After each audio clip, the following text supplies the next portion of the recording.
madre, noi vogliamo accoglierla e la accogliamo seguendo una tradizione antica croata.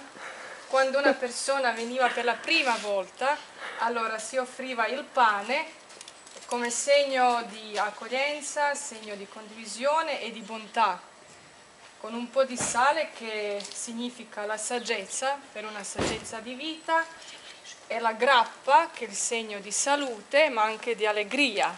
Allora le offriamo un boccone di pane, un po' di sale e adesso no, qua. certo, questo è una medicina, ecco. Dopo averla presa bisogna buttare il bicchiere per terra, così si sente allegria che l'accompagnerà per tutta la vita. Però non lo metto Mamma mia! Sì, si deve fare.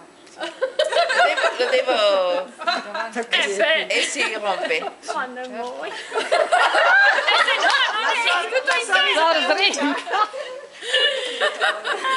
Allora, alla salute,